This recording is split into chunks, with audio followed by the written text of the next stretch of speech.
Olá, gente, muito boa noite. Estamos aqui começando essa live. Hoje nós vamos falar sobre um tema muito importante que eu raramente vi sendo discutido ou debatido por aí. Nós vamos ter um convidado muito especial, que é o Marcos Eberlin. Daqui a pouco ele vai chegar aqui, junto também com a Lígian Oliveira, que junto comigo está fazendo esse trabalho lá no Fase Retórica. Então, esse daqui é uma live conjunta do Sim Eduque com o Fase Retórica. Hoje nós vamos conversar com o Marcos Eberlin, que todo mundo já conhece, talvez até dispensa a apresentação. Nós vamos apresentar ele, falar um pouquinho mais sobre o trabalho dele quando ele entrar. E o tema hoje é a ciência como divindade. Nós vamos falar sobre esse tema que é tão atual, né? E tão importante. Então, vamos conversar com o Marcos Eberlin. Daqui a pouco já vai entrar aqui. Opa, peraí. A Lígia está entrando agora. Ela já vai estar aqui com a gente. E daqui a pouquinho o Marcos também vai estar aqui. Olá, Lígia, boa noite. Tudo bom com você? Muito boa noite. Tudo bem, tô aqui empolgada. Então, nós estamos agora iniciando nossa segunda expedição, né, que é o nosso segundo livro da Rota Literária, onde nós vamos ler, estudar, debater, conversar sobre o livro chamado Admirável Mundo Novo, de um autor chamado Aldous Huxley. E é um livro muito interessante, desafiador em muitos aspectos, e fala sobre um tema muito atual, que é a ciência, né? Como essa ciência pode substituir aí, Deus na sociedade, né? Nas pessoas, e como que pode acabar. Como é que seria, né? Esse livro ele conta um pouco de como que seria uma sociedade dominada pela ciência, certo? É, pela ciência, né? Entre aspas, né? A gente vai Como, falar sobre isso também com o Marcos. Ele entrou aí, você viu? Ele já mandou o request, a solicitação. Para o pessoal que está entrando aí só pelo Sim Eduque, eu e o Wesley fazemos parte do Fase Retórica e nós dois começamos aí a rota literária, né? Que ele estava falando. Estamos empolgados para começar a nossa segunda expedição na próxima segunda-feira. Se você quer saber mais, a gente tem o nosso website, né? www.faseretorica.com.br. Bastante informação lá sobre a rota. Essa rota que a gente está fazendo agora é sobre distopias. E outro dia a gente estava conversando, né, Wesley, que a gente está vivendo uma distopia. Até pois parece é. que a gente está vivendo uma distopia. A coisa está complicada. E aí, por causa dessa temática da nossa segunda expedição, que é o livro Admirável Mundo Novo, nós convidamos o Marcos Eberlin para conversar com a gente, né? Ele que é da área da ciência, a gente estava fazendo a nossa reuniãozinha antes da live, e ele achou já os temas interessantes. Falou, só essas 3 perguntas que você me fez aí já dá assunto para a live inteira. Eu falei, então tá bom, então tá ótimo. Então, a gente está empolgado, estamos só esperando ele entrar. Se você tiver pergunta, coloca, por favor, nos comentários. Mas a gente não garante que a gente vai conseguir responder perguntas, assim, muitas perguntas, porque a gente vai dar mais ênfase a essa questão da ciência como divindade na sociedade, né? E no caso da nossa distopia, a ciência foi a ferramenta usada para o estabelecimento de um governo totalitário. Então, vamos lá. Ele está entrando, Bom, Wesley? eu chamei ele aqui. Vamos ver, talvez ele esteja tendo algum problema para entrar, mas logo logo ele vai estar aqui com a gente. Aí, tá Ah, tá entrando, tá entrando. chegando. Isso. Ah, Olá, ele é. Marcos, muito boa noite. Oi, Wesley e Lígia, boa noite a todos. Privilégio estar com vocês. O privilégio é todo nosso, todo nosso. A gente estava aqui dando uma introduçãozinha a respeito do por que eu e o Wesley estamos aqui e o que a gente está fazendo, né? E então eu vou apresentar, vou falar um pouquinho do Marcos, mas depois ele vai falar um pouco mais sobre as coisas que ele faz, porque o homem é ocupado, gente. O homem faz muita coisa. Olha só, a gente sabe que ele é PhD em Química. Ele é pesquisador lá na Universidade Presbiteriana Mackenzie. Também é o presidente da Sociedade Brasileira de Design Inteligente, que é uma grande parte, né, Marcos, do que você faz. Você já publicou um livro chamado Fomos Planejados. E a gente vai colocar os links para o livro e para o que tiver que colocar aí também. A gente também sabe que ele é membro da Academia Brasileira de Ciências. E, além de tudo, é um irmão em Cristo, que é a coisa bacana, né? Ele tá lá em São Paulo, Wesley também, eu tô aqui nos Estados Unidos, a gente nunca tinha se visto antes, mas a gente tem alguma coisa em comum, que é a coisa mais importante da nossa vida, que é Cristo. Então, é isso aí. Marcos, você quer adicionar mais alguma coisa nessa introdução que a gente fez? E aí a gente já vai começar a fazer pergunta. Não, só destacar a minha atuação no design inteligente no Brasil. Acho que não sou o pioneiro, não é? O Enésio Almeida Filho é o grande pioneiro, mas desde que Augustus Nicodemos lançou aqui na Universidade Presbiteriana Mackenzie o design inteligente para o Brasil e para o mundo, através dos encontros Darwinismo Hoje, eu tenho me dedicado a propagar a verdade sobre as nossas origens através da ciência, da boa ciência do design inteligente. E isso tem crescido muito. Nós temos uma sociedade com mais de 2.000 membros, bastante ativa. Eu publiquei o Fomos Planejados e o Antevidência também. Estou publicando agora o Darwin contra Birre, o maior desafio científico de todos os tempos, o duelo científico de todos os tempos. A gente está preparando também o Darwin na Sala de Aula, que é um livro sobre o ensino de biologia nas salas de aula, e vamos fazer o contraponto, né? Aquela história que são os parentes de chimpanzés e tudo mais. Eu sei que eu não sou. Não, a ciência mostra que não, né, Lígia? A gente tem um caminhão de evidências contrárias dessa ancestralidade símia comum. Isso é passado como mais lei do que a lei da gravidade. Isso não pode, né? Então, esse é o grande motivação hoje de eu fazer ciência. Mostrar através do design inteligente como que fomos feitos, prontos para uma mente inteligente. Então, Marcos, isso é uma coisa que a gente tem visto, né? Isso também motivou aqui a nossa conversa. Quando eu e a Lígia estávamos pensando em fazer esta transmissão, a gente logo pensou no seu nome porque é um tema muito importante, relevante com o livro que nós vamos ler e estudar, e relevante com a sociedade que a gente está vivendo hoje, né? Acho que a primeira pergunta que a gente pode fazer para você é: você acha que a sociedade hoje substituiu Deus pela ciência ou elevou a ciência ao nível de divindade? Peraí, antes do Marcos responder, eu vou entrar aqui, porque eu preciso explicar o que isso tem a ver com um estudo literário. Então, o livro que nós estamos estudando uma rota de distopias. Toda distopia que nós estudaremos na rota literária tem um governo totalitário.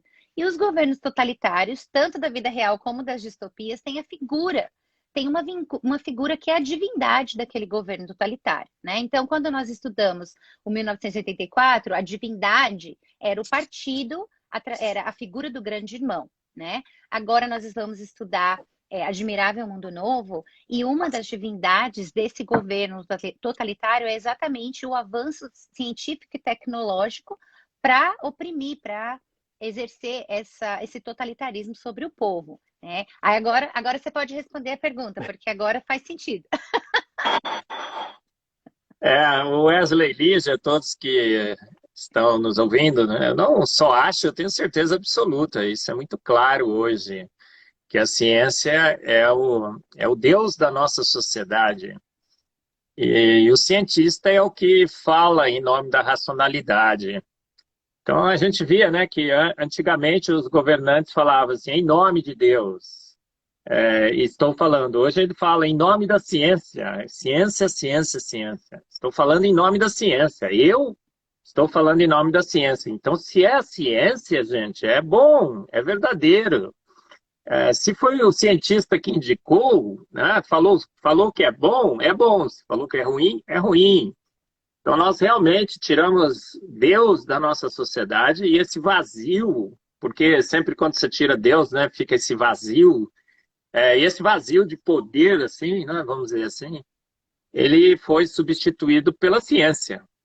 E a ciência hoje não só tem respostas para tudo, mas é a fonte de todo o saber e conhecimento, né? É onipotente, onipresente, onisciente. E a gente espera que a ciência nos salvará de todos os males. Tem gente que se congela, não tem? E esperando que a ciência nos salve da morte inclusive. E damos a ela, né, toda a autoridade e poder. E esse é um grave erro. A gente sabe disso, né? Que Paulo diz: maldito o homem que confia no homem. E ciência é feita por homens imperfeitos, homens que têm interesses. Eu escrevi um artigo na pandemia, a ciência da pandemia, dizendo isso, exatamente isso. Nós estamos confiando em homens falíveis, subjetivos, homens têm interesses. Então, às vezes, cientistas falam: olha, gente, faça isso. Aí a gente vai ver, né? Ele é financiado por um laboratório farmacêutico. Ou então é dono da patente, né? Aqui nos Estados Unidos, o Bambambam aí do coronavírus, ele é dono de patentes de vacinas, assim, que é uma coisa que eu não consigo imaginar a compatibilidade disso, né? Então, olha, e achamos que a ciência vai explicar tudo, desde as nossas origens, que a gente é parente de chimpanzé, e não há nenhuma evidência sobre isso, não há parentesco nenhum. O humano sempre foi humano, o chimpanzé sempre foi chimpanzé. A gente vai explicar o estupro, tem a biologia do estupro, olha só. A biologia do estupro é a pessoa não consegue se reproduzir e a biologia força a reprodução. Então, ele apela para o estupro, a biologia do estupro. A gente tem a infidelidade do homem, é que ele quer se reproduzir, propagar a sua espécie o máximo possível. Olha, então essa ciência que quando ela assume, ela vai muito além do que a ciência deveria ir, né? Que a ciência é experimentação, a ciência é magnífica. Eu não estou falando mal da ciência, mas o problema é quando você pega um empreendimento humano que é limitado em dados e experimentação e quer usar esse conhecimento feito por homens, interpretações feitas por homem, para explicar toda a parte filosófica e teológica que a gente não explica com ciência. Então, não existe Deus, a gente veio de uma grande explosão, o nosso destino final é a aniquilação, a ciência vai nos salvar da morte, vamos explicar tudo, até a piedade, né? Eu sempre falo isso. Teve um artigo outro dia que foi explicar a piedade de Madre Teresa de Calcutá e disse que ela estava procurando uma vantagem evolutiva. Pode. Então, você resumir, né? Você reduzir um mundo tridimensional feito por matéria, energia e espaço, sim, mas por alma e espírito, a sua matéria. Um desastre. A gente vive uma situação extremamente complicada hoje. Hoje, eu estava aqui pensando que o Aldous Huxley, que é o autor do livro que a gente vai estudar na Rota, uma das preocupações dele, na verdade, uma das preocupações dos autores de uma forma geral naquela época, na década de 20, década de 30, que foi bem quando o Henry Ford começou com a produção em massa. Ele mudou o modelo do carro que ele costumava produzir, mudou esse modelo e começou a fazer produção em massa de um outro modelo. Então, foi mais ou menos nessa época, aí em 1930, pós-guerra, né? Então, assim, aí logo em seguida veio a recessão, né? A Grande Depressão.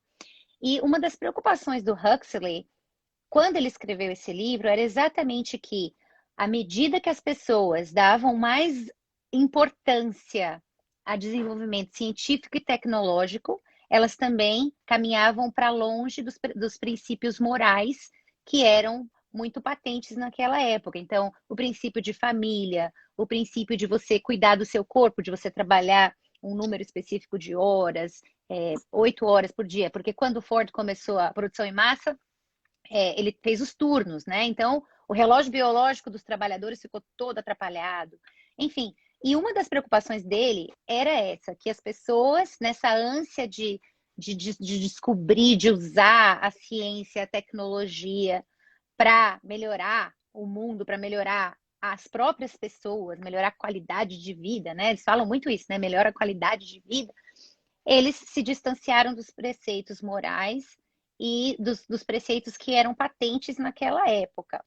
Então, a minha pergunta agora é a seguinte: você acha que a gente já viu que existe mesmo um abandono de Deus em detrimento, né, pela ciência? Você acha que isso exige fé, existe religiosidade? Porque as pessoas, elas acham que porque elas são super científicas, né, algumas, né, elas não são religiosas. O que você acha disso? Dizem que a ciência é razão e a fé é um suicídio intelectual. Não, olha, estou baseado em dados e em evidências. Será? É muito pelo contrário, né? É, olha, a gente faz experimentos com a ciência. Então, você citou essa situação com o Henry Ford. Se ele tivesse lido a Bíblia, né, ele teria visto, né, que esse relógio biológico, olha, 6 dias trabalhará, no 7º você vai descansar, né? Isso já está embutido no nosso metabolismo, durante para governar o dia, um aço para governar a noite, né? Você dorme trabalha durante o dia, dorme à noite, tá? Aí você vai lá, faz um experimento e atrapalha com tudo. Aí a Bíblia fala assim, crescei e multiplicai-vos, enchei a terra, né? Tem filhos, né? Aí, né, em nome desse avanço, né, tecnológico e tudo mais, tem mulheres hoje que não querem ter mais filhos, não é?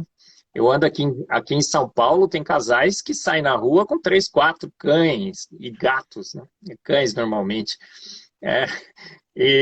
Não tem mais filho.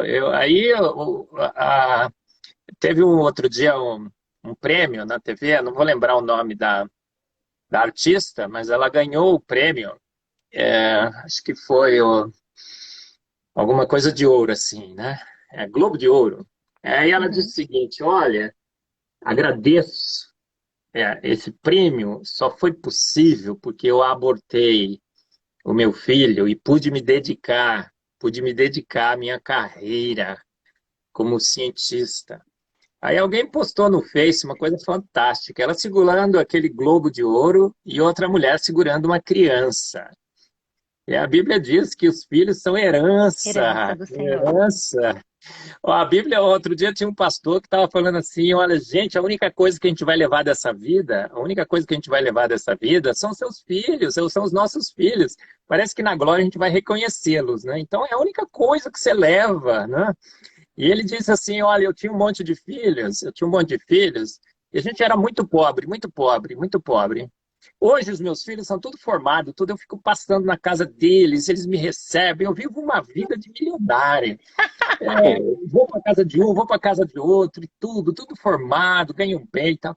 Uma maravilha, cuidando de mim, né? Porque você chega, né, numa idade que você precisa dos filhos para cuidar de você. Já pensou, o cachorrinho vai cuidar desse casal? Os 3 cachorrinhos vão cuidar deles?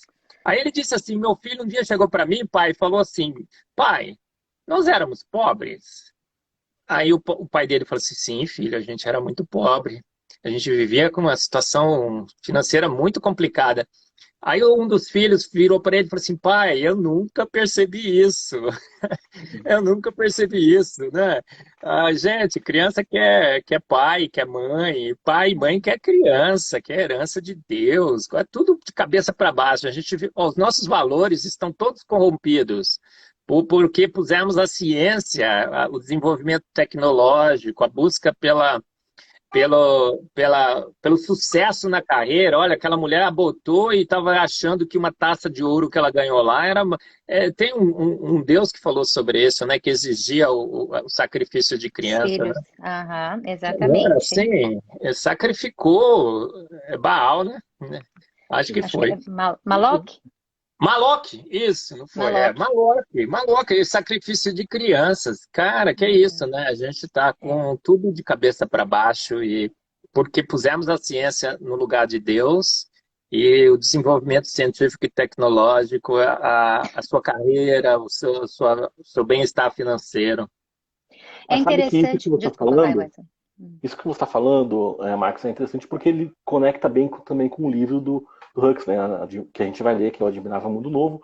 Logo no início ele fala sobre essa questão que nessa sociedade distópica do livro, eles Cultura, né? abriram mão de terem seus próprios filhos. As pessoas são todas produzidas em um laboratório e já as mulheres elas já são geradas para serem inférteis, de forma que não podem nem haver possibilidade de reprodução natural, né? E é algo que a gente vê, assim, muitas coisas que a gente está lendo nessas distopias que a gente está lendo, a gente fala assim, poxa, nunca vai acontecer, ou está muito longe de acontecer. Certamente o Huxley, quando escreveu isso, pensou que talvez isso fosse impossível, né? E a gente vê cada Uhum. vez mais perto essas coisas que pareciam bizarras A acontecendo. diferença é que no livro eles descobriram um jeito de produzir super-humanos, né? Então tem lá os alfa plus, né? Alfa mais, alfa menos, aí tem os beta, aí tem os mais ou menos ali que é só para fazer serviço de produção em massa. E aí tem um grupo de mulheres que eles salvaram, que essas são as que vão produzir as melhores crianças, né? E aí a gente estava até conversando sobre isso, como que hoje em dia existe sim uma seleção, mas ela não é pré-concepção, né? Ela é pós-concepção. Então a ciência que possibilitou essa escolha, né? Que é meu corpo, minhas regras, né? E hoje em dia tem países no mundo que já não tem mais criança com síndrome de Down por causa do aborto, né? E, e as pessoas não percebem como que a ciência pode ser uma ferramenta usada para o mal. E você estava falando dessa questão das famílias, o Henry Ford, ele se achava o defensor dos valores familiares. Só trabalhava na fábrica dele, na época que começou, né? Pai de família, a mulher não podia trabalhar fora, e etc. Mas ele não via a incoerência. Você acha que esse é um problema do cristão hoje? Não enxergar a incoerência? Eu acho que nós vivemos também, né, Lígia e Wesley, um momento muito crítico na igreja, que as pessoas abandonaram a palavra e estão seguindo o ensinamento de homens. Isso é muito claro, né? E quando a gente vai atrás de ensinamentos de homens também, na nossa teologia, é o caos. A gente tem que voltar à boa e velha palavra. E temos que ler Gênesis 1, 2, 3, que fomos feitos, prontos, à imagem e semelhança de um grande Deus. Temos que voltar a ler os provérbios, né? É, as, as dicas que a Bíblia dá no ponto de vista de constituição de família, de filhos, né? De relação familiar. Mas hoje, né, nós estamos ouvindo homens, teologias de homens, e quando a gente ouve teologia de homens, o caos se estabelece. Então, não é só a nossa sociedade que vive um caos. A teologia, né, a igreja também passa por uma crise profunda, eu vejo isso claramente. O liberalismo entrou nas nossas igrejas, né? Poxa, antes alguém duvidar que Deus criou em 6 dias, há 6.000 anos atrás, o homem pronto, a sua imagem e semelhança, que teve um dilúvio, Adão e Eva no paraíso, o pastor excluía da igreja, né? Hoje o liberalismo entrou e se você não crê em Darwin na igreja, você é excluído. Por exemplo, eu sou um herege, eu virei um herege. Eu creio numa terra e no universo jovem, creio no Gênesis 1, 2, 3 literal, que houve um dilúvio e tudo mais, eu virei herege. Olha só, o pessoal entra na internet aí e fala, o Marcos é um herege, ele fica defendendo essas coisas aí, que agora a gente já superou, a ciência nos mostrou que Darwin tinha razão, que o Big Bang criou o universo. Aí Gênesis 1, 2 e 3 não é mais literal, é alegoria. Aí passou a ser alegoria Gênesis, a Bíblia toda vira alegoria, vira já estamos relativizando tudo, né? E cada um põe, então, agora a sua nova teologia, né? E é um caos geral. Acho que Cristo precisa voltar, não tem como, né? Não sei Amém. se há. Não, essa é a solução, viu? É Tem dia que eu mesmo? falo assim, Maranata, né? Olha, vocês conhecem esse termo, Maranata? Todo Vem, dia, Senhor Jesus, Maranata. porque a igreja está corrompida também, não é só a sociedade, infelizmente. Quando eu penso nessa questão, eu e o Wesley, a gente fez uma série explicando falácias. Falácias, simples assim, né? Falamos de generalização, de todos os nomes que eu não consigo lembrar agora, porque eu quero lembrar, e claro que eu não vou lembrar, né? Mas a gente fez uma série, tá no nosso canal do Faz Retórica.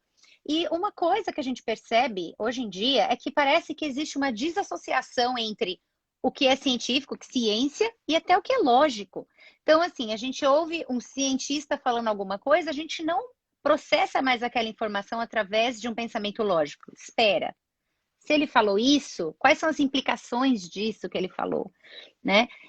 Você acha que isso tem a ver só com o abandono de Deus, né, da busca pela verdade de Deus, ou também tem a ver com o fato de que a gente está vivendo uma sociedade que hoje a informação que eles têm como suprassumo, né, de orientação para a vida deles, é uma informação superficial e eles não, a gente perdeu o costume de usar lógica simples para pensar a respeito das coisas. Você tem observado isso? Sim, Lígia, é o óbvio, né? O Adalto Lourenço, meu grande parceiro na heresia, né, de defender um Gênesis literal e um universo uma terra jovem, um dilúvio universal, ele tem uma palestra Como Explicar o Óbvio. As coisas são óbvias e óbvias.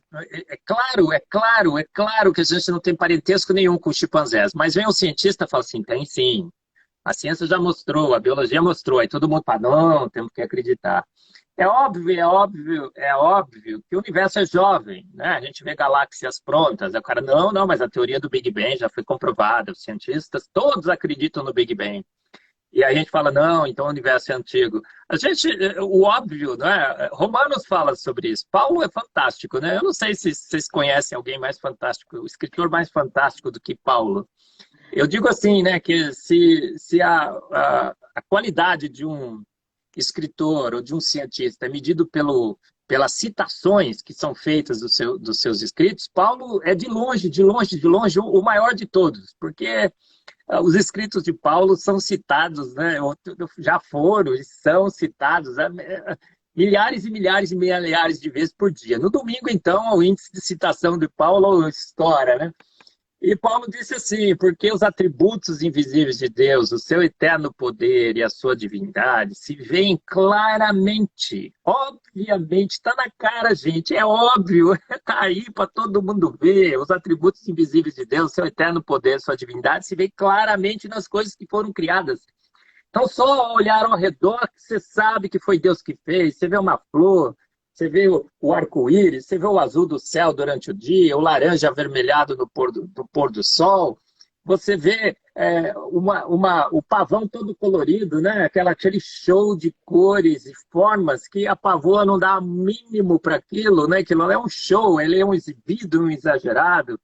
Você vê mimetismo e camuflagem, né? Você vê uma mosca com uma tatuagem de formiga nas suas asas. É óbvio, está na cara, é evidente que foi Deus que fez. Mas eu chego um cientista e falo assim, não, numa sopa ácida escaldante venenosa, há bilhões de anos atrás surgiu uma ameba que lenta, gradual e sucessivamente foi evoluindo, passou em chimpanzé, que é teu parente, né? E agora você é uma ameba evoluída. E a gente fala, nossa, foi o cientista que falou, então eu sou. A gente deixou, né, essa capacidade tão clara que a gente tinha de observar o óbvio, né? Deixar que a nossa capacidade de observar e concluir nos guiasse. E a gente está, como no Admirável no Mundo Novo, né? A gente virou zumbis. Tem um livro do design inteligente que é Zumbi Science, a ciência dos mortos-vivos. Eu acho que não é só cientista não é só a ciência, né, que usa evidências mortas. A gente virou zumbi também. A gente Ó, ciência, ciência, ciência, só vejo Darwin, só vejo o Big Bang. A gente parou de olhar ao lado. Ó, todo mundo que está nos ouvindo aí, acorda bem cedinho e veja o nascer do sol.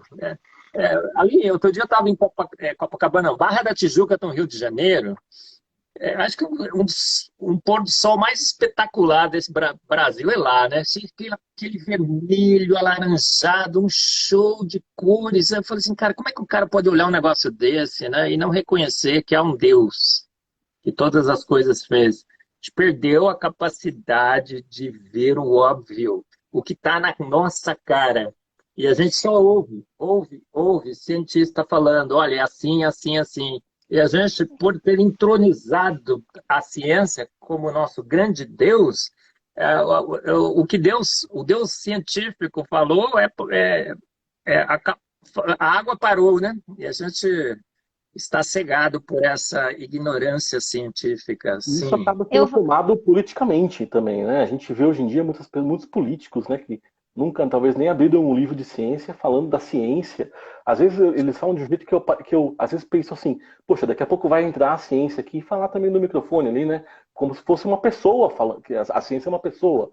É, então, existe uma pergunta assim, existe o que eles chamam de é, unanimidade científica, ou consenso científico? Isso é um conceito que existe? Ou ele é bom esse conceito ou não? Como é que seria? Ô, Wesley, olha, antes para você falar em nome da ciência, por exemplo, ninguém pode falar em nome da ciência, mas pelo menos para você dar uma opinião científica, você tinha que ter no mínimo algum calibre científico. Você devia ter ali uns 10, 15 anos de exercício da ciência, já devia ter formado alguns mestres e doutores, você devia ter publicado pelo menos uns 50, 100 papers, ter um índice de citação razoável, ser presidente de uma academia, ou ser membro de uma academia de ciência e tudo mais, né? Aí fala, olha, você lia o currículo da pessoa, né? E fala, agora ele vai falar, porque é um cientista de respeito. Aí, a gente hoje agora entra na internet, né? Você vê aí esses cientistas mirins, sabe? Tem uma menina que fala aí, né? Até falou mal do design inteligente. Eu não vou dizer o nome dela, mas você vai descobrir, tá? Aí foram outro dia olhar, ela tem 2 artigos publicados, nem formada em biologia, ela é direito, sabe? O outro rapaz aí, aquele que fez aquela previsão, que eu não vou dizer qual a previsão que foi, tá? Rapaz, ele tem lá alguns artigos e tudo mais. Tem um outro youtuber aí que faz um grande sucesso. Outro dia eu convidei para debater comigo, mas ele não aceitou até agora. E aí você vai olhar o currículo dele, né, rapaz? Puxa vida, mas eles falam assim, ó, eles viraram grandes referências científicas. Por que viraram grandes? Porque falam o que as pessoas gostam de ouvir. O que a ciência naturalista diz que é verdade. Então eles defendem a evolução, eles defendem o que a maioria dos cientistas hoje no Brasil está defendendo, entendeu? Olha, se você fala o que se quer ouvir, o que se deve ser falado, não precisa mais de, de você ter pelo menos o mínimo, né, de credencial científica. A gente tá vivendo uma época de influenciadores digitais, né? Então, se eu gosto de me maquiar, não importa se eu fiz um curso, se eu sei que produto é bom para minha pele, para a pele da fulana, da cicrana, se eu gosto de me maquiar, resolvi fazer um canal para ensinar as pessoas a se maquiarem, e eu ganhei 200 mil seguidores, eu virei uma influenciadora digital. E essa época que a gente está vivendo, né? Tem o Zé falando de coisa que ele entende bulhufas, mas porque ele é um influenciador digital, então ele precisa ser ouvido, né? Nesse aspecto, enquanto você estava falando também dessa coisa das pessoas, né, não usarem o óbvio até para pensarem a respeito do que se é dito, eu estava pensando que como que isso é maléfico? Claro, para a igreja é um câncer dentro da igreja, né? Não tem como negar isso. Mas quando a gente fala da sociedade de uma forma geral, quais são assim os malefícios imediatos que você consegue pensar quando a gente pensa nesse tipo de coisa? As pessoas ouvindo gente que não sabe do que está falando. Eu acho que o grande perigo hoje, né, o que a gente vê claramente é que se quer controlar a sociedade, o controle social. E quando você tem uma sociedade que não pensa mais, que não enxerga mais o óbvio, que não consegue calcular as consequências daquelas decisões, você tem uma sociedade facilmente manipulável. Outro dia eu estava vendo um candidato aí, que acho que vai ser candidato à presidência da República, que disse isso: precisamos de controle social, precisamos controlar a sociedade, porque elas, olha, sabe, nessa pandemia a gente viu isso claramente, né? Tem algumas pessoas dizendo assim, seria bom que a igreja não voltasse mais a se reunir, né, e tudo mais. Então, quando você tem uma sociedade que perdeu a capacidade de enxergar o óbvio, a- a- ela fica facilmente manipulável por inverdades, olha, o que é contra ela, ela está achando que está beneficiando. Então, eu vejo medidas, né? Eu não vou dizer quais são, tá? Eu não vou me posicionar aqui, nem à direita, nem à esquerda, mas eu vejo medidas que eu falo, cara, isso é ruim, e está todo mundo defendendo. Não é bom, é bom, é bom. Olha, é a ciência, ciência, ciência. A ciência, ciência, ciência que falou. Gente, e aí, se você se opõe a contra isso, você vira um herege, você vira todo mundo te queima na fogueira, né? Da, da, do, da, da Inquisição secular. Esse é um Pois grande é, perigo. Quando a e a sociedade perde a capacidade de enxergar o óbvio, ela fica facilmente manipulável. E a gente aprende, né, na escola, pelo menos eu aprendi quando estava na escola, sobre o método científico. E é muito falado para os alunos que é importante ter discordância, que um cientista pode e deve verificar o trabalho do outro, procurar outras hipóteses, outras alternativas. Mas não é muito isso que a gente tem visto hoje em dia, como você tem falado, né, Marcos? Parece que até assim, um esforço para abafar as vozes dissonantes, né? Tenho um programa agora na IPP-TV, a TV da Igreja Presbiteriana de Pinheiros aqui, né? O pastor Arival está fazendo propaganda aqui do seu programa, tá bom? E eu levei o Marcos Davi lá para a gente falar sobre o ensino, né, de biologia na sala de aula. E ele disse exatamente isso. Toda a escola diz, olha, estamos aqui, né, formando alunos que têm a capacidade de criticar, protagonistas, tal, pessoas que têm um senso crítico e tudo mais. Aí chega na aula de biologia, o pessoal fala assim, olha, a gente evoluiu e quem ainda ousa acreditar em Deus e duvidar de Darwin? Se o menino levanta a mão, ele é crucificado. Se ele fala assim, professor, eu não creio em Darwin, eu acho que Darwin errou. Nossa, ele é expulso da escola. Se um professor chega lá e fala assim, olha, eu quero ensinar o darwinismo, tudo bem, mas eu vou ensinar o design inteligente também, eu vou ensinar o criacionismo. Eu vou fazer um debate aqui, então cada um vai poder. Vou chamar o Marcos Eberlin numa aula de biologia, já pensou? A escola fecha. A escola fecha. Não, não.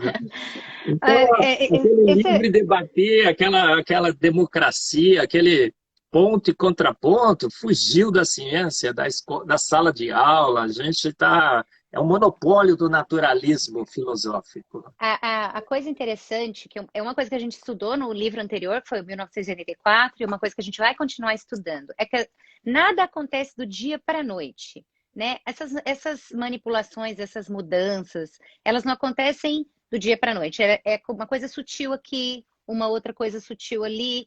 Eu me lembro que o meu filho agora tem 22 anos, né? Mas quando ele estava com 9, na escola que ele estudava em BH, eles fizeram um júri simulado e um grupo ia defender, ele defendeu o criacionismo e o outro menino defendeu o evolucionismo. Ele ligou para Adalto Lourenço. Adalto é um amigo querido nosso, né? Aí ele ficou 1 hora no telefone com o Adalto Lourenço para fazer isso. E quando acabou que a classe foi votar, a classe votou para o criacionismo. A professora, no final, ficou sem saber o que fazer. Ela ficou arrasada, ela ficou tentando consertar, né, o estrago que foi feito. E o fato dela ter feito isso mostra pra gente exatamente o que você está falando. E olha que eu estou falando de 15 anos atrás, quase, né? Então, assim, e não aconteceu do dia para a noite. Nada acontece do dia para a noite. Um governo totalitário não se estabelece do dia para a noite. E eles usam a ferramenta que eles têm ao alcance das mãos deles. Nesse caso, a gente está vivendo numa pandemia. Você escreveu um artigo sobre a ciência da pandemia. Fala pra gente sobre o que é esse artigo, o que tem nesse artigo, por favor. Olha, exatamente o artigo trata exatamente do que nós estamos falando aqui, né? Dessa ciência, ciência, ciência. Estou falando em nome da ciência. Bom, e no artigo eu digo, olha, como é que ciência é essa que nós estamos falando no nome dela? Quem é que consultou a ciência e pediu autorização para falar no nome dela? A ciência, na realidade, é a cultura da dúvida. O cientista só tem uma certeza, que ele não sabe nada, só sei que nada sei. Ciência é a busca a procura por uma verdade que a gente não conhece, qual é essa verdade que a gente está procurando. Olha só, a gente está procurando a cura, né, de uma doença. A gente conhece qual é essa cura? Não, às vezes a gente acha a cura e acha que não achou a cura e vai procurar a cura em outro lugar. Às vezes a gente acha que achou a cura e a cura não é aquela, é outra. A gente não sabe que verdade é essa que a gente está procurando. É um zigue-zaguear, né, no escuro, a gente vai tateando. E ninguém pode falar em nome da ciência. Ninguém pode falar em nome da ciência. Ninguém tem essa autoridade. O grande chefe da ciência são os dados. Mas dados precisam ser interpretados. E o cientista tem gosto, né? Ele tem paixões, preferências. Então, olha que tipo de empreendimento a gente está colocando como nosso referencial para uma sociedade. A ciência é maravilhosa, né? Ela é fantástica. Eu sou cientista. Ela tem tido grandes contribuições, tem trazido e tem oferecido grandes contribuições para a nossa sociedade. Sim, a cura de doenças, terapias, tecnologias e tudo mais. Mas não procure a ciência, né, como a sua fonte absoluta de verdade, de autoridade, né? Então, quando um governante chegar e falar assim, estou falando em nome da ciência, rapaz, não vote mais nele, por favor. Porque, cara, que cara é esse? Que ciência é essa? Que ciência é essa que o senhor está falando, o político, né? Governador, prefeito, presidente? Que ciência é essa que você está falando? Que em nome você pediu autorização? Eu quero que o senhor saiba que alguns cientistas defendem isso que você está falando. Muitos outros defendem o contrário. Como é que pode? Então, a gente tem que saber que o referencial é a palavra de Deus, gente. É a única fonte, né, de verdade absoluta é aquela que foi revelada através de quem nos criou, que nos conhece, que conhece a fundo o ser humano, a sua bioquímica, o universo. Aí sim a gente tem verdades absolutas.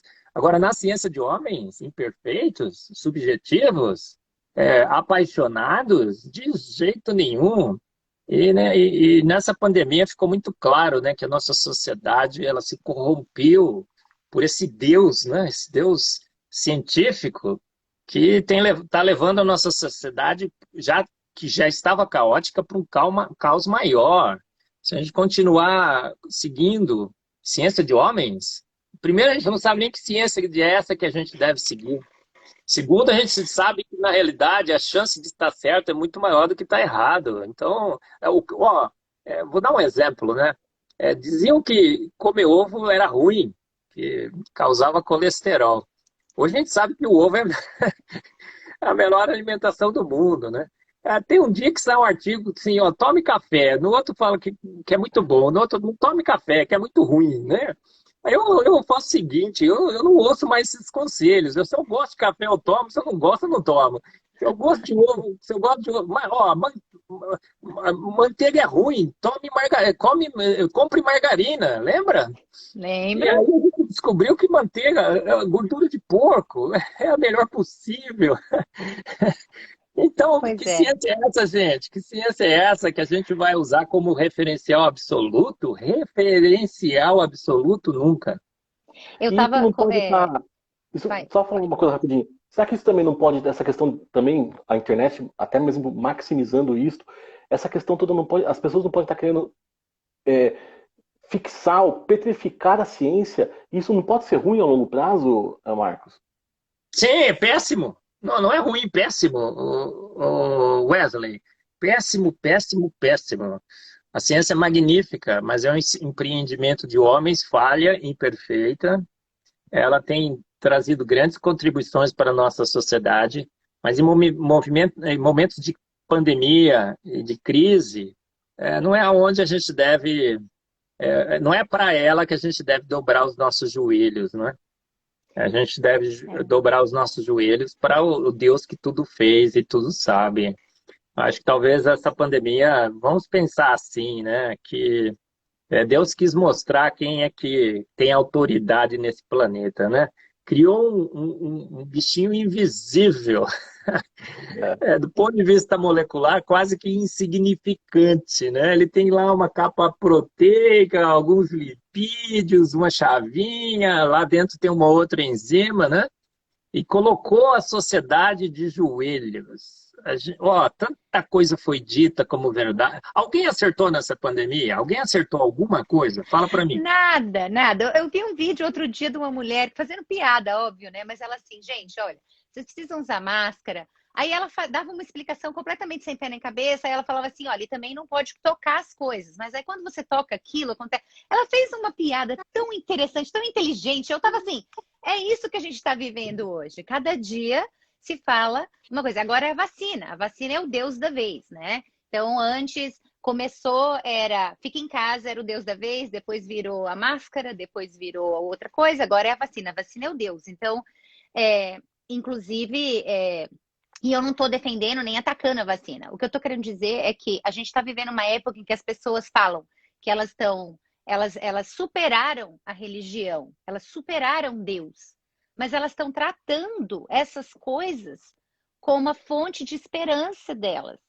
E isso nada mais é do que uma divindade, né? Ô, Liz, a pessoa toma vacina, ela põe uma foto no Face, ela diz assim, meu Deus, né? Meu Deus não diz, né? Ela diz assim, nossa, hoje foi o grande dia, o momento mais importante da minha vida e tudo mais. Olha, eu acho que, assim, eu não tenho certeza. Eu acho que a gente vai ter que esperar uns 3, 4 anos para saber exatamente. Mas eu acho que a vacina, para muitos, né, nem acho que é para todos, mas para muitos vai ser benéfica. Eu espero que seja, certo? Mas eu não posso colocar nela toda a minha fé e esperança, né? Eu acho que o sistema imunológico, né? Só acho, os dados mostram isso, é muito mais eficiente. 99% da população, 98% será salvo pelo seu sistema imunológico. O sistema imunológico que foi criado por Deus para nos proteger, para nos proteger. Então a gente devia estar pondo no seu Face, no seu Instagram, graças te dou, Senhor, pelo sistema imunológico que o Senhor criou, que eu já devo ter pego umas 2, 3 vezes e já me salvou, Senhor, que é o meu caso. Eu acho que eu já peguei umas 2, 3 vezes e não fui vacinado ainda, né? Aí eu falo, Senhor, graças te dou, porque o Senhor criou um sistema magnífico de defesa que foi lá e acabou com esse coronavírus, Senhor. Agora, algumas pessoas estão morrendo, Senhor, sim, mas o dia da sua morte já estava determinado, não estava, Senhor? Ninguém morreu antes por causa do coronavírus. A Bíblia diz isso, né? Que você nasce com seus dias contados. E aí tem cristão desesperado, gente. Isso é uma outra coisa que me deixa assim... tem cristão desesperado, o cara não sai de casa, ele está desesperado pela vacina, ele está oprimido e deprimido. Oprimido e deprimido, tal, em casa, não. Cara, que isso? A Bíblia diz assim, olha, o viver é Cristo. Morrer é lucro. E morrer é lucro. Gente, morrer é lucro. Então, olha, todo dia eu saio de casa, eu estou indo aqui no Mackenzie, né? E felizmente estão me deixando trabalhar, né? O Mackenzie não proibiu ainda, né? Se bem que tem dia que eu estou lá sozinho, só eu. Outro dia eu tirei uma foto assim, falei assim, olha esse prédio aqui, 7 andares para cima, 2 para baixo, um monte de pesquisador fantástico, colega meu, mas hoje esse prédio é só para mim. Eu estou lá. Por quê? Porque eu confio no meu Deus. O meu Deus é soberano. Eu estou tomando os cuidados. Acho que chegar na minha vez, vou pensar se vou ou não vou vacinar. Tá? Estou analisando, né? Vamos ver. E estou vendo os Aham. dados, né? Porque o dado é o chefe da ciência, né? Quando chegar na minha vez, os dados, vou ver como é que está a situação, tá? Exato. Mas a E, outra coisa que a gente está vivendo, a cultura do excesso de informação e, ao mesmo tempo, a cultura da informação superficial, da informação equivocada, da informação que é enviesada, politicamente enviesada, né? E as pessoas não param mais, sentam e falam assim: peraí, vamos analisar. E para uma sociedade, né, para a igreja, isso é terrível, porque a igreja não para mais para olhar o que a palavra de Deus fala a respeito disso. O que eu tenho visto até de pastores que não veem problema nenhum no Supremo Tribunal barrar cultos. E eu tô assim, gente, qual que é a Bíblia deles? Que a minha é um pouquinho diferente, mas não vou falar sobre isso. é, Mas dá pano para manga. Mas o que é, a gente tem visto é que as pessoas não vão mais para a fonte da verdade, para a fonte da sabedoria, que é a palavra de Deus. E isso na igreja, mas numa sociedade em que as pessoas já abandonaram a verdade, o perigo de se viver com a ciência, né? Essa personificação da ciência que a gente acabou de descobrir que a gente não sabe quem que é, mas que existe, porque está todo mundo citando a ciência, né? Viver com essa divindade como poder máximo sobre a vida deles é uma coisa perigosíssima, muito perigosa, porque o Estado, o governo, as pessoas que querem poder, elas se aproveitam mesmo, né, disso. Então, a minha última pergunta para você, que eu sei que você tem que ir embora, que você tem que dar uma prova. sim. Como que você acha que seria um futuro? Claro, o nosso livro fala de um futuro de 2560, é o ano do Uhum. nosso livro. Como que você acha que seria um futuro guiado por essa divindade que é a ciência? Como que seria essa sociedade? Olha, primeiro seria uma sociedade totalmente materialista, de pessoas que apenas procurariam o seu bem-estar. A grande filosofia do materialismo é seja feliz. Procure a sua felicidade. E quando uma sociedade, cada um deles, dessa sociedade, procura a sua própria felicidade, essa sociedade está condenada à ruína. Porque a palavra de Deus não é totalmente contrário, né? Faça o seu semelhante feliz, não é assim? Tem gente que casa para ser feliz. E os casamentos serão fracassados. Você casa para fazer o seu cônjuge feliz, né? É uma luta, mas é assim. Então, eu vejo uma sociedade materialista em que todo mundo procura ser feliz e ninguém encontra a felicidade, porque não é assim que se encontra a felicidade, né? Procurando ser feliz. Madre Teresa de Calcutá, né? Se ela foi sincera mesmo, né? No que ela fez, a felicidade é fazer as pessoas, aliviar a dor, né? Dos que estavam ao seu redor. A felicidade é você levar a mensagem do evangelho a toda criatura, cumprir a ordem do seu mestre, não é? É saber que Deus tem um plano a cada criatura e, e sobre terra ou mar, onde quer que Deus mandar, eu irei. É assim que a felicidade é essa, né? E saber que Deus tem um plano, que a gente está cumprindo esse plano, fazendo as pessoas ao nosso redor felizes, levando a mensagem de salvação em Cristo Jesus. Ó, tem igreja que não faz mais apelo, isso me deixa constrangido. Olha, eu aprendi, né, na minha igreja, assim, todo domingo à noite tinha apelo. Ó, tá bom, tá, tem gente que acha que não tem que fazer, mas, pô, eu não vejo mais em igreja nenhuma, ninguém, nem os arminianos estão fazendo mais apelo, gente. Pode um negócio desse?